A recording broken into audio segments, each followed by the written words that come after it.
একটা সময় ছিল যখন অনেকেই বিএসএনএল সিম ব্যবহার করতেন, তবে হঠাৎ বাজারে একাধিক অফারের সাথে নানান কোম্পানির সিম আসতে মানুষ দূরে ঠেলে দেয় বিএসএনএল সিমকে। গ্রাহক সংখ্যাও কমতে থাকে বিএসএনএল সিমের। তবে ওই যে কথায় আছে না, পুরনো চাল ভাতে পারে, তাই ফের নয়া রূপে বিএসএনএল, আর তাতেই এবার ফের আস্থা ফিরেছে সাধারণ মানুষের। উল্লেখ্য, গত কয়েকদিন আগেই দেশ জুড়ে বিভিন্ন সিমের রিচার্জের সাবস্ক্রিপশন প্যাকে মূল্য বৃদ্ধি ঘটে।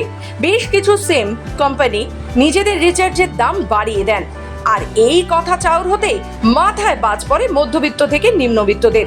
হঠাৎ এক লাফে এত রিচার্জ প্যাকে মূল্য বৃদ্ধি ঘটায় পকেটে টান পড়ে সাধারণ মানুষের। তবে এরই মাঝে বিএসএনএল কোম্পানি তাদের রিচার্জের মূল্য বাকিদের থেকে কমিয়ে দেয় প্রায় 40 থেকে 50%, আর এতেই বাজিমাত বিএসএনএল কোম্পানির। মধ্যবিত্ত থেকে নিম্নবিত্ত প্রত্যেকেই ফের বিএসএনএল কোম্পানির সিম কিনতে হুড়োহুড়ি শুরু করে দেন দেশ জুড়ে। ঠিক তেমনই শহর শিলিগুড়িতেও বিএসএনএল কোম্পানির আউটলেটে গত কয়েকদিন ধরে দেখা যাচ্ছে লম্বা লাইন গ্রাহকদের। হঠাৎ রিচার্জের এমন মূল্য বৃদ্ধিতে মাথায় চিন্তার ভাঁজ পড়েছিল যে জনসাধারণের।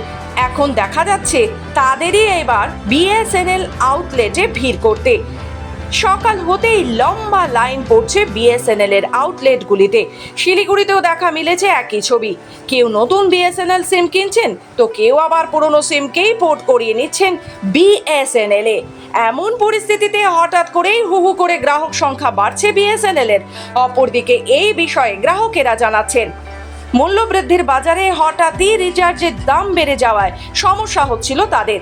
এতে দাম দিয়ে রিচার্জ করা মধ্যবিত্ত এবং নিম্নবিত্তদের সম্ভব নয় বলেও ক্ষোভ প্রকাশ করেছেন তারা। অন্যদিকে বিএসএনএল এ পোর্ট কিংবা নতুন সিম নেওয়ার বিষয়ে গ্রাহকেরা জানান যে বিএসএনএল কোম্পানির যা রিচার্জের মূল্য রয়েছে তা অনেকটাই কম এবং অনেকটাই সাধ্যের মধ্যে।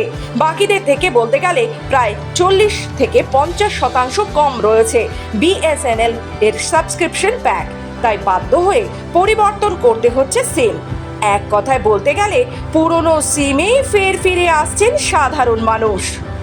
ইদানিং এক মাস হলো প্রচণ্ড পরিমাণে বেড়ে গেছে, যা সাধারণ মানুষ কেমন নিম্নবিত্ত মধ্যবিত্তদের পক্ষেও এটা সম্ভব নয়। যেমন ভ্যান চালক, রিক্সা চালক, এরা তাহলে কী করবে? এখন বিএসএনএল এই কারণেই করা হচ্ছে কারণ সেটা একটু আমাদের সস্তার মধ্যে পড়ছে। যেমন 108 টাকায় এক মাস হচ্ছে, 250 টাকায় 45 দিচ্ছে, এক মাসের ভ্যালিডিটি আছে, নেটপ্যাক ভালো আছে, রিচার্জ আনলিমিটেড রয়েছে। তো এখন যেটা আমাদের একসময় আমি যেটা রিচার্জ করতাম 249 সামথিং এরকম ছিল, সেটা এখন 299 বা 96-এর মধ্যে চলে গেছে। এখন প্রথমে আমাদের অফার দিয়েছিল একটা হ্যান্ডসেট ফ্রি দিয়ে কাস্টমারকে আমরা সবাই জিওতে এতদিন চালিয়েছিলাম। হঠাৎ করে কত দিন 10 আগে যা রিচার্জ করতাম সেটা ডবল বেড়ে গেল, মানে 199 এখন হচ্ছে 18 দিন, আগে 199 ছিল 28 দিন। তো সাধারণভাবে আমাদের পক্ষে এই ব্যয় সাপেক্ষ পুঁজির আমরা কখনোই পারব না চালাতে। এই সিম পোর্ট কোথাও কি রিচার্জের জন্যই, যে রিচার্জের যে রেট বাড়া দিচ্ছে না, এখন রেটে বিএসএনএলটা 397 টাকা 5 মাস পাবো, 80 টাকা মাস, 28 দিন, তাও 28 দিন এত রেট যায় না, 26-27 দিনে পয়সা শেষ হয়ে যায়। মানে আমরা নিজেদের পয়সা বাঁচানোর জন্য বিএসএনএলকে এখন দেখি বিএসএনএল কীরকম করে দেওয়া যায়।